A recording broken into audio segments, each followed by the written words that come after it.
right? That they're most righteous people. And that, in fact, then they begin to, you hear this language of the white man being the devilish one, right? And so you see this language that gets used, and it gets controversial later on, but it can't be understood outside of that moment. And of course, from Sunni Muslim traditions, to say any human being is made to be a permanent devil, of course, is totally inconsistent with our teachings, but nonetheless, this was more the social reality of the time. More importantly for us to understand is what happened is people started, what the most significant impact that this movement had was producing a sense of we are Muslim. Whatever we understand of Islam, we are Muslim, right? And what it means to be Muslim, I take a new name. Often Muhammad, right, was the name that people begin to take. Take X even as the last name, because the previous name, Smith, Jones, was what the slave master gave me, right? And begin to assert a sense of pride and dignity, and opened up businesses and started working in the community, not just for the Muslims, but for the larger community. Islam was understood as a social movement of spiritual awakening and community reform. And so in the black community, Islam had a real profound social cultural impact. Eventually it leads to boxers like Cassius Clay, who are so inspired by what was called at that time the black Muslims, to eventually embrace that and take on the name Muhammad Ali. I mentioned at one of the talks, one of the most famous moments of that embrace is one of the fights. In one of the fights, the fighter he was about to fight refused to call him Muhammad. You know how before a fight they always have the boxers speak to one another and they talk about how bad they're going to beat each other up. And of course Muhammad Ali was known to, have a very vicious tongue about what he would say he would do to the opponent and say it in beautiful poetry. The other boxer he was fighting was refusing to call him Muhammad, kept calling him Cassius. And he kept correcting him, saying, my name is Muhammad. And during the interview, and he said he kept insisting he was calling him Cassius.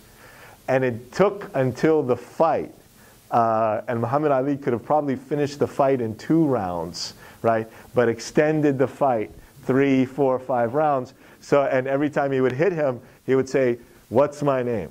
What's my name? Get up and say my name. Till at the end of the fight. And people around the world saw that.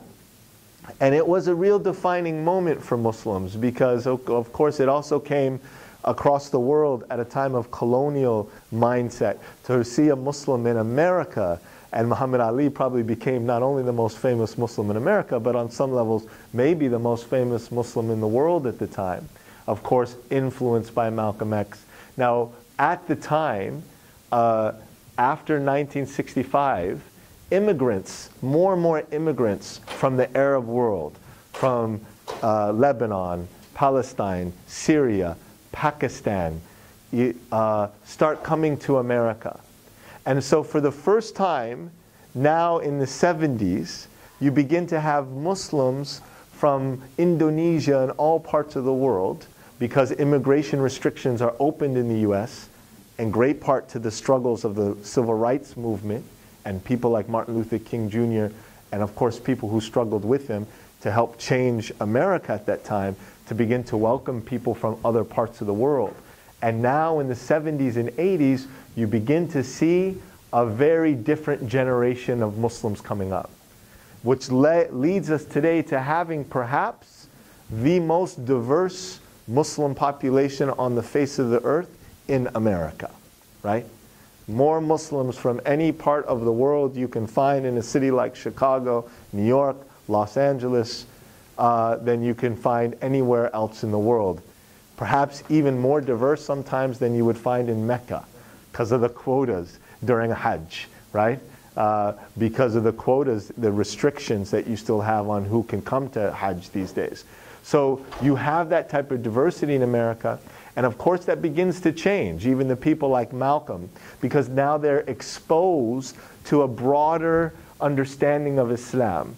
Malcolm, of course, we know in his very, very famous autobiography, when he makes Hajj, he then experiences something that is very different from the teachings that he was reading about, particularly when it came to race.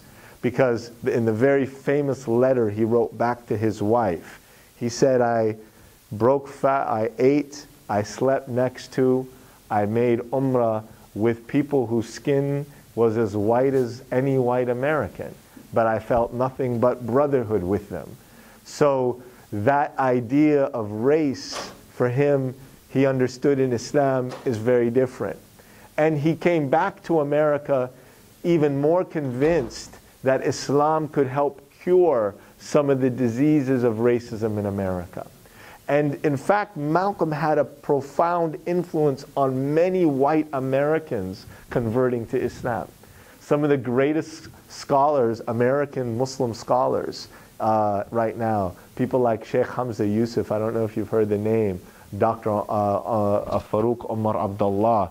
These are very, very big scholars, studied in Mauritania, who can extraordinarily well learned, but are American-based from California, from Minnesota. They were influenced. Their gateway to Islam was the story of Malcolm, because in Malcolm they found a way to deal with the challenges of society, and it opened up this challenge, especially of Malcolm when he came back from Hajj, to say, look, one way we can cure racism is if we come together spiritually, begin to reconcile the wounds of racism in America. And Islam was seen as a vehicle and the Muslims were charged almost by some of the community to work in that context. So it was then in this history that our organization, 20 years after this moment of intermingling in the 70s, came about. In the mid-90s, on a place like in the south side of Chicago, which is an inner city, urban community, with some of the same challenges you have in poor communities across America, with violence, with poverty. You had, though, a very interesting dynamic that was emerging. Arab Americans, Muslims, African American, and African American Muslims, and Latinos, alongside a poor white Lithuanian community living together. And we realized that there were many needs, but there was not an organization that brought Muslims together to work around these needs and also to work with the larger community. So Iman was formed in that spirit, with the idea, again, that as part of the way we understood Islam, very much informed by the tradition of Islam as understood from the experience of community engagement. Another figure, before I move forward, that you should all look up if you ever want to understand Muslim history. We all hear about Malcolm X. Another personality that we don't hear about that probably had more influence on American Islam, particularly the African American community, than anyone else, was the Honorable Elijah Muhammad's son, Imam Warith-Din Muhammad, his son. Imam Warith-Din is credited in mid-1975 for taking the larger community from the nation to Sunni Islam, to a more orthodox, they didn't call it Sunni Islam, but more orthodox Islam, out of the teachings of this more kind of black nationalist teachings that were in the nation. Many people in the nation, it was a split. Some were uncomfortable with that. They said, we're not ready for that. Our people still need the message. And those folks eventually followed Louis Farrakhan, who continues to lead the nation. But a vast majority of them followed Imam Warith-Din Muhammad, and they became just a larger part of the Muslim community in America. And in 1978, Imam Muhammad takes the probably the largest assembly of